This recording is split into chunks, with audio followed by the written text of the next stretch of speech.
नमस्कार दोस्तों, आप सभी का स्वागत है स्टडी फाउंडेशन यूट्यूब चैनल पे Assam higher secondary TET pedagogy series में।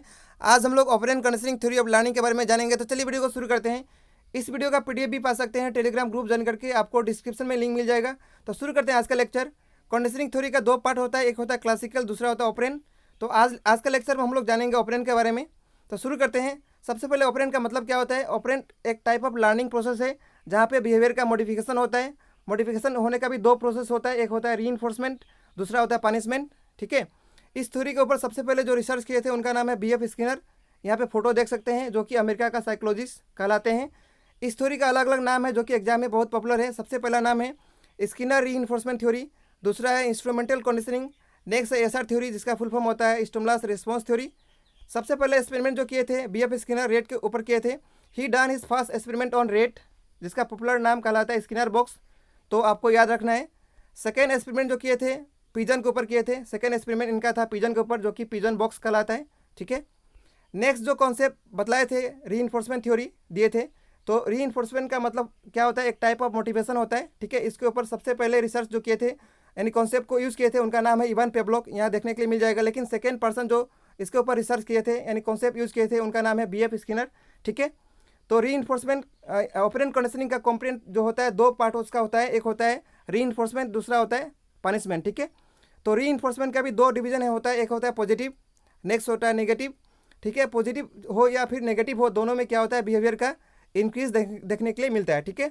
लेकिन वहीं पे पनिशमेंट में क्या होता है, पॉजिटिव हो या नेगेटिव हो, वहाँ पे बिहेवियर में क्या मिलता है, डिक्रीज देखने के लिए मिलता है। ठीक है। इसका मतलब ये हुआ कि रीइंफोर्समेंट और पनिशमेंट में सबसे बढ़िया कौन सा है, सबसे बढ़िया आपका रीइंफोर्समेंट माना जाता है। ठीक है। नेक्स्ट स्लाइड में हम लोग देखेंगे रीइंफोर्समेंट का शेड्यूल। रीइंफोर्समेंट का शेड्यूल का भी डिवीजन दो पार्ट में किया गया है, एक है कॉन्टिन्यूस, दूसरा है पार्शियल। पार्शियल का भी दो पार्ट होता है, एक होता है फिक्स इंटरवल में, दूसरा होता है वेरिएबल। और इसका रेशियो में भी डिवीजन किया गया है, एक होता है फिक्स, दूसरा है वेरिएबल। ठीक है। तो कॉन्टिन्यूस रीइंफोर्समेंट का मतलब क्या होता है, जो कि कॉन्टिन्यूस दिया जाता है। ठीक है। और पार्शियल का मतलब होता है जो कभी कभी दिया जाता है। ठीक है।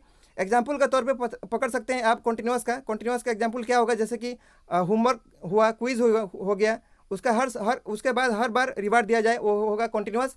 लेकिन जो कभी कभी जैसे कि फर्स्ट रैंक जो मिलता है, फर्स्ट पोजीशन मिलता है, ये तो कभी कभी मिलता है। ठीक है। तब जो रिवार्ड मिलता है उसको बोलते हैं पार्शियल। ठीक है। यहाँ पे आप पढ़ सकते हैं पीडीएफ से, यहाँ पे लिखा हुआ है अच्छी तरह से, तो पीडीएफ से आप रिवीजन कर सकते हैं। नेक्स्ट हम लोग यहाँ पे भी दिया, आप पढ़ सकते हैं कॉन्टिन्यूस का मतलब जो कॉन्टिन्यूस बेसिस पे दिया जाए, फिक्स इंटरवल मतलब जो फिक्स स्पेसिफिक टाइम में दिया जाए, उसके बाद जैसे कि वीकली मंथली हो गया। वेरिएबल मतलब वेरिएबल टाइम में, फिक्स रेशियो मतलब कितना देना है वो फिक्स रेशियो में दिया जाए, उसको बोलते हैं फिक्स रेशियो। उसके बाद वेरिएबल मतलब वेरिएबल होगा। ठीक है। फिक्स नहीं होगा, उसको हम लोग क्या बोलते हैं, वेरिएबल। ठीक है। वेरिएबल इंटरवल और वेरिएबल रेशियो जो है लगभग सेम है, यहाँ से पढ़ सकते हैं, पीडीएफ से रिवीजन कर सकते हैं। नेक्स्ट हम लोग देखेंगे इस थ्योरी का एजुकेशनल इंप्लीकेशन क्या है, कंडीशनिंग थ्योरी का क्या एजुकेशनल इंप्लीकेशन है। तो सबसे पहला क्या है, प्रिंसिपल ऑफ ऑपरेंट कंडीशनिंग में भी successfully applied in behaviour modification. तो बिहेवियर का मॉडिफिकेशन में इस थ्योरी का इस्तेमाल होता है, यूज़ कर सकते हैं हम लोग। ऑपरेंट कंडीशनिंग ले stress on importance of schedule in the process of reinforcement of behaviour. Next ये वाला है इंप्लीकेशन। नेक्स्ट है क्लासरूम में, इसको हम लोग यूज़ कर सकते हैं प्रेस के लिए, अच्छा काम यदि कोई किया तो उसके लिए मोटिवेटर के रूप में इस थ्योरी का इस्तेमाल करके हम लोग कर सकते हैं क्लासरूम में। ठीक है। नेक्स्ट है the school should practice the principle of operant conditioning, namely to destroy the element fear from the school atmosphere. तो फेयर रिमूव करने के लिए भी इस थ्योरी का हम लोग यूज़ कर सकते हैं। ठीक है, क्लासरूम में। नेक्स्ट और भी दिया है, this theory helpful in developing different types of aptitude in the children. तो अलग अलग टाइप का एप्टीट्यूड भी डेवलप किया जा सकता है इस थ्योरी के हिसाब से। Next good behaviour can be develop in children on the basis of conditional response theory. तो अच्छा बिहेवियर भी हम लोग डेवलप कर सकते हैं इस थ्योरी का यूज़ करके। नेक्स्ट है डिसिप्लिन भी ला सकते हैं बच्चों में।